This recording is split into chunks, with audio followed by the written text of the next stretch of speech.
Assalamualaikum warahmatullahi wabarakatuh. Alhamdulillah wa syukurillah bertemu dengan kami. Mudah-mudahan kita dalam keadaan sehat walafiat, dilancarkan rezekinya oleh Allah Subhanahu wa taala. Amin ya rabbal alamin. Para sahabat guru yang berbahagia, perkenankan pada kali ini saya akan mengulas sedikit tentang penyampaian proyek penguatan profil pelajar Pancasila atau yang disingkat dengan P5. Proyek penguatan profil pelajar Pancasila ini merupakan bagian dari kurikulum Merdeka yang harus disampaikan. Namun sayang, kita masih sedikit mengetahui bagaimana cara penyampaiannya, karena ini sesuatu yang baru, sudah barang tentu kita masih merasa kebingungan. Untuk itu video ini mudah-mudahan dapat memberikan pencerahan bagi kita, sehingga kita dapat lancar atau dapat mengetahui cara penyampaiannya. Proyek penguatan profil pelajar Pancasila ini merupakan materi yang harus dikerjakan secara bersama, bukan materi yang mandiri, tapi merupakan materi kolektif beberapa mata pelajaran. Bisa 2, bisa 3, bisa 4. Yang penting ada keterkaitan dengan proyek yang akan dilaksanakan. Untuk itu mari kita tengok profil pelajar Pancasila itu yang seperti apa. Bahwa profil pelajar Pancasila ini diharapkan bahwa pelajar Pancasila memiliki karakter yaitu beriman, bertakwa pada Tuhan Yang Maha Esa dan berakhlakul mulia atau berakhlakul karimah. Kemudian berkebinekaan global, suka bergotong royong dan kreatif, serta bernalar kritis dan hidup mandiri. Ini merupakan profil-profil pelajar Pancasila yang perlu kita ketahui. Di dalam penyampaiannya, agar fokus, maka kita perlu tema, sehingga apa yang kita sampaikan terarah, terfokus. Apa saja temanya? Yang pertama bertemakan gaya hidup berkelanjutan. Yang kedua, kearifan lokal. Tema yang ketiga adalah kebinekaan. Yang keempat, bangunlah jiwa raganya. Yang kelima, suara demokrasi. Yang keenam, rekayasa dan teknologi. Dan tema yang ketujuh adalah kewirausahaan.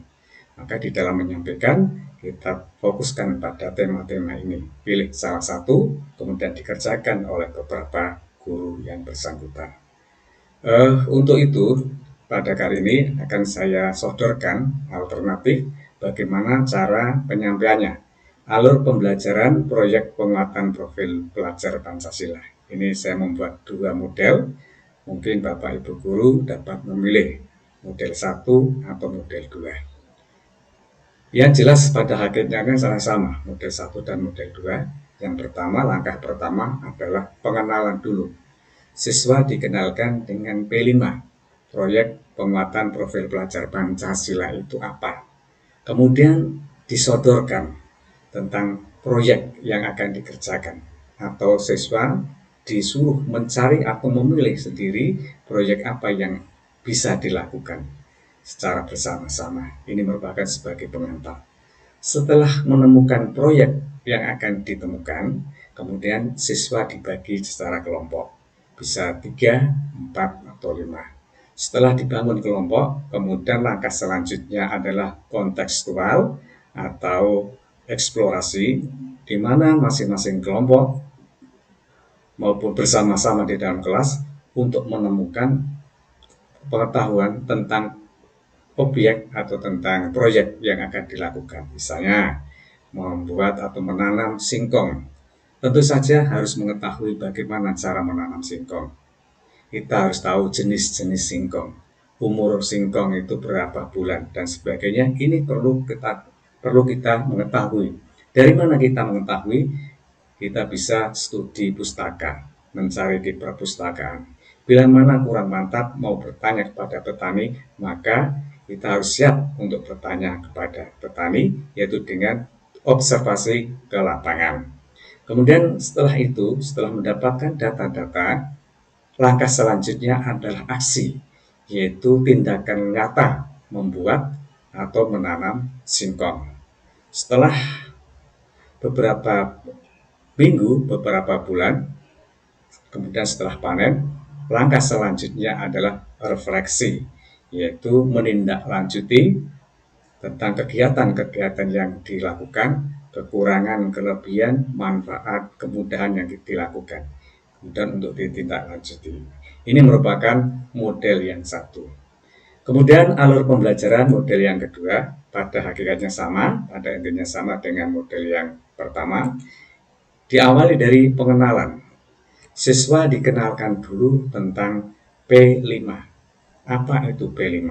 Kemudian siswa dipersilakan untuk mencari objek yang dapat dikerjakan. Proyek apa yang dapat dikerjakan bersama-sama. Kemudian dibentuk kelompok. Setelah membentuk kelompok, kemudian langkah selanjutnya adalah eksplorasi, yaitu menggali informasi dari berbagai sumber. Bisa datang ke eh, perpustakaan atau mengadakan studi pustaka, mengetahui sebagai contoh misalnya tadi menanam singkong. Mencari pengetahuan tentang singkong, umurnya berapa, kemudian jenis-jenis singkong apa, kemudian ujung antara bawah dan atas itu yang mana ciri-cirinya. Bisa nggak yang atas diletakkan di bawah dan di bawah diletakkan di atas, tumbuh nggak, berhasil nggak. Nah ini pengetahuan ini perlu digali dari perpustakaan, mungkin lewat internet, atau mungkin terjun langsung kepada petani. Untuk terjun langsung kepada petani, tentu saja harus observasi ke lapangan. Nah, sebelum observasi ke lapangan, masuk pada langkah yang ketiga, yaitu menyusun instrumen. Sehingga nanti sebelum terjun ke lapangan itu kita sudah tahu daftar pertanyaan. Pertanyaan-pertanyaan apa saja yang akan ditanyakan kepada petani. Jangan sampai sudah terjun ke lapangan, bertemu dengan petani, bingung mau yang ditanyakan apa. Atau mungkin banyak pertanyaan, tetapi tidak mengarah kepada objek yang ditanyakan atau objek yang akan dilakukan. Nah ini kan mubazir.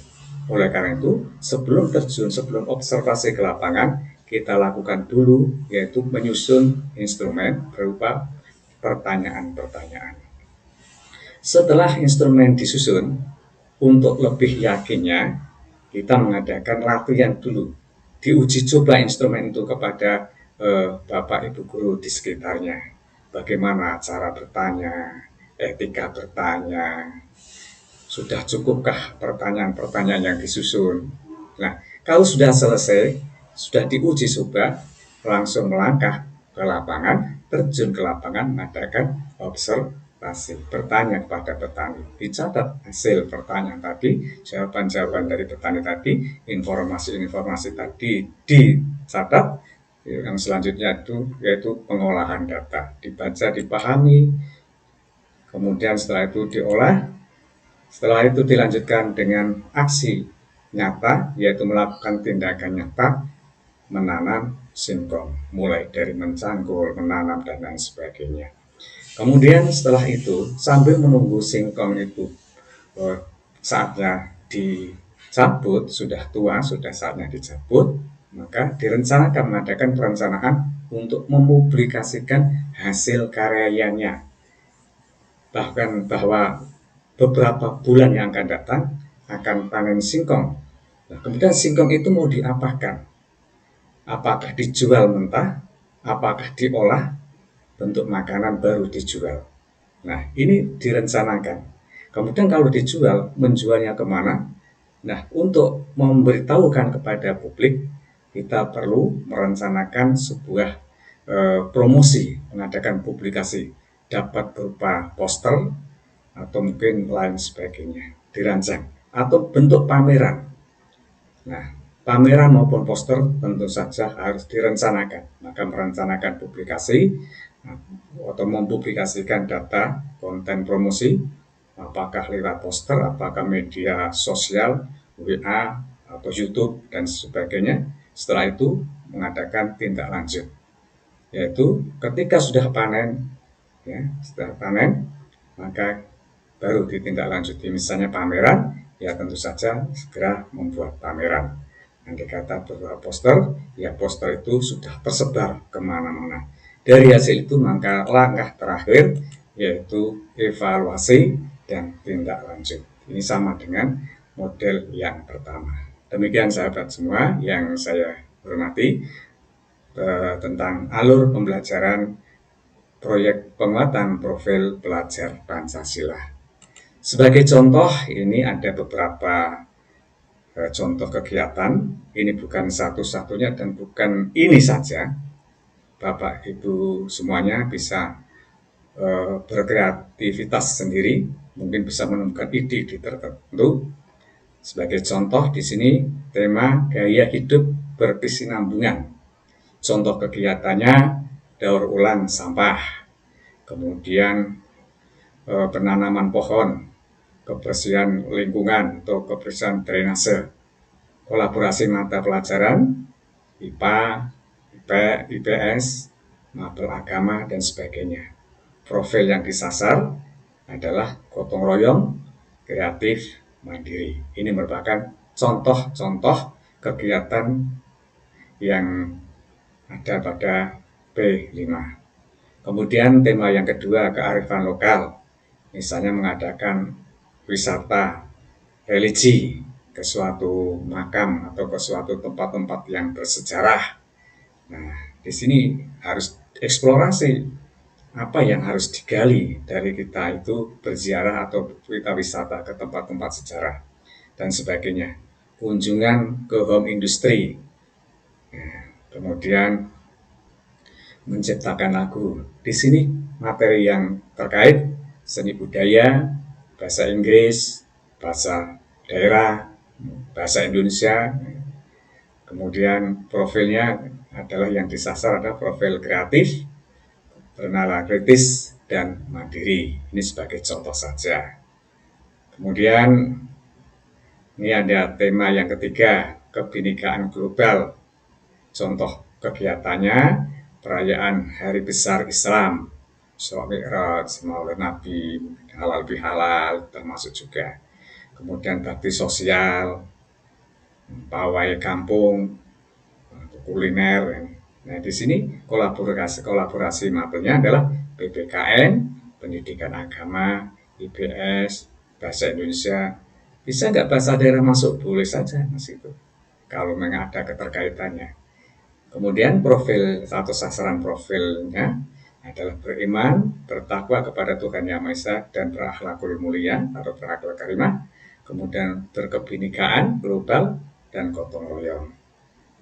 Kemudian tema yang keempat, bangunlah jiwa dan raganya, senam, misalnya, pameran karya, membuat gerak dan lagu untuk ditampilkan, dipentaskan. Materi yang terkait, PPKN, kemudian PJOK, matematika, prakarya. Seni budaya bagaimana? Boleh saja di situ dimasukkan. Tapi kalau tidak masukkan, ya nggak apa-apa. Mungkin seni budaya sudah mengambil tema yang lain. Intinya semua mata pelajaran yang disampaikan sudah tercover. Ya, kemudian profilnya ada gotong royong, kreatif. Kemudian tema yang kelima, suara demokrasi, pemilihan ketua OSIS, atau yang lainnya, PPKN, materi yang terkait PPKN, matematika, IPS. Kemudian ini tema yang keenam, rekayasa dan teknologi, contohnya pengolahan sampah, pengolahan limbah, daur ulang sampah, dan sebagainya. Kolaborasi mata pelajarannya IPS, matematika, prakarya, IPA. Kemudian tema kewirausahaan, ini contohnya kegiatan dasar. Kemudian pentas seni, kemudian ekonomi kreatif, bahkan mungkin budidaya lele dalam ember. Ini menarik sekali, budidaya lele dalam ember. Tempatnya nggak begitu banyak, ya. Kemudian modalnya juga tidak terlalu banyak. Ya. Yang terlibat IPS, seni budaya, IPA, IPA, matematika karena nanti hitung-hitungan, misalnya apa itu namanya budidaya Galilei itu hitung-hitungan tentang pakannya dan sebagainya. Kemudian profil yang disasar adalah beriman, bertakwa kepada Tuhan Yang Maha Esa, berakhlak karimah, berkebinekaan global, gotong royong, kreatif, dan kewirausahaan. Ini sahabat-sahabat semua, ini merupakan contoh kegiatan, bukan yang harus dilakukan, tapi ini contoh dilakukan. Alhamdulillah bagus, tidak, tapi ada alternatif lain. Jadi tidak harus ini, tidak. Ini sebagai contoh proposal. Kalau orang mengadakan kegiatan kan biasanya pakai proposal. Tapi kalau dunia pendidikan itu mungkin namanya RPP.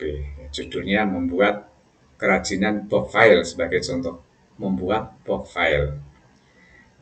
Pada waktu pengenalan, setelah ada pengantar sedikit, kemudian disampaikan tentang pengetahuan box file secara sepintas. Apa itu box file? Manfaatnya, ya, cara pembuatannya, dan sebagainya. Tujuannya adalah peserta didik dapat menganalisis box file, mengidentifikasi alat dan bahan yang digunakan, serta teknik pembuatannya. Tentu saja setelah dikenalkan box file, langkah selanjutnya yaitu eksplorasi. Siswa menggali sumber-sumber tentang box file, mengetahui tentang box file, termasuk alat bahannya, belinya di mana, apa saja, termasuk juga biayanya berapa. Ini dihitung pada waktu eksplorasi tadi. Kemudian temanya jelas, yaitu ada bernalar kritis, bergotong royong, dan mandiri. Kenapa ini bernalar kritis? Karena ketika melihat box file, mereka akan mengkritisi bentuknya apa ini. Oh, bentuknya kotak. Bagaimana kotak ini kalau dibuka? Nah, misalnya seperti itu. Oh, ternyata di sini seperti pelajaran matematika, maka di situ ada keterkaitan dengan pelajaran yang lain. Kemudian di sini kembali deskripsinya disampaikan kepada anak-anak. Kemudian peserta proyek ini dikerjakan siswa kelas 7 yang dibagi dalam kelompok. Setiap kelompoknya ada 3-4 siswa. Mata pelajaran pendamping adalah matematika, seni budaya, IPS. IPS kaitannya dengan pemasaran, seni budaya dengan kaitannya dengan cover, bentuk agar menarik, matematika karena di situ melibatkan ada jaring-jaring matematika. Ya, gitu. Kemudian waktu dan tempat pelaksanaan proyek ini dikerjakan di ruang kelas selama 4 kali pertemuan, tepatnya di ruang kelas sehingga tidak perlu terjun ke lapangan. Paling andai kata ke lapangan mencari informasi kepada ahli, mungkin kepada bapak ibu guru sekitarnya. Kemudian dengan pembagian waktu sebagai berikut. Pertemuan pertama, pengenalan terhadap objek dan pembagian kelompok, mengenalkan tentang box file.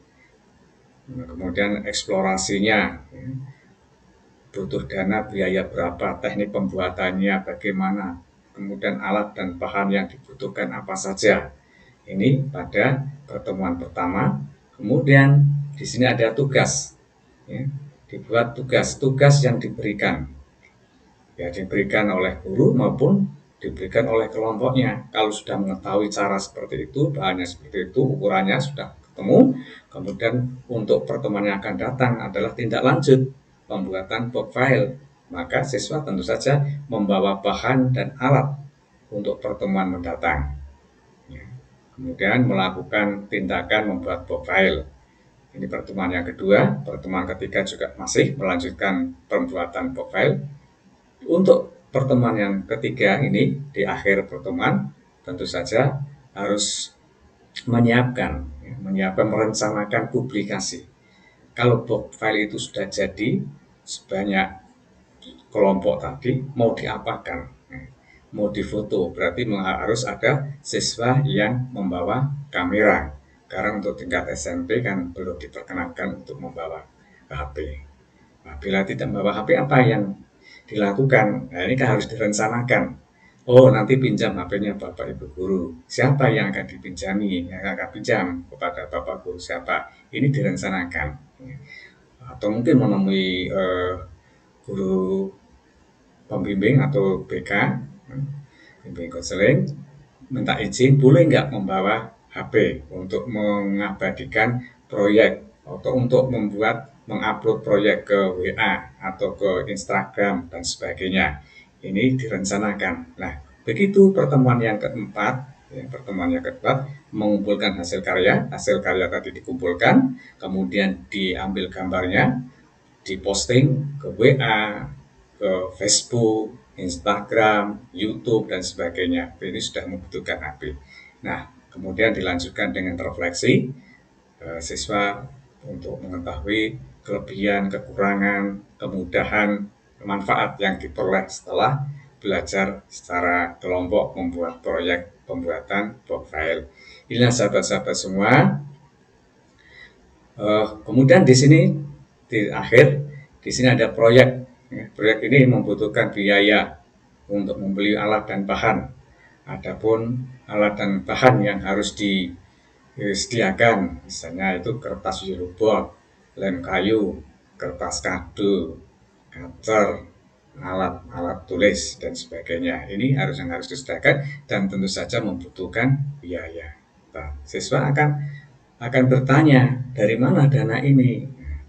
Dihitung, setelah dihitung ternyata membutuhkan sekian ribu. Dari mana ini? Mungkin iuran. Nah, setiap siswa berapa? Nah, disinilah tahap eksplorasi tadi di awal sudah eksplorasi, kemudian mengumpulkan dan di pertemuan kedua sudah membawa alat dan bahan. Demikian sahabat-sahabat semua, ini merupakan contoh saja cara penyampaian proyek penguatan profil pelajar Pancasila yang kemarin-kemarin bingung, sekarang mudah-mudahan dengan adanya video ini dapat memberikan pencerahan bagi kita. Mudah-mudahan bisa dilakukan. Bila mana ini bermanfaat, silakan disebarluaskan kepada Bapak Ibu guru yang lain. Saya kira itu dulu pertemuan untuk kali ini dan saya ucapkan terima kasih. Wassalamualaikum warahmatullahi wabarakatuh.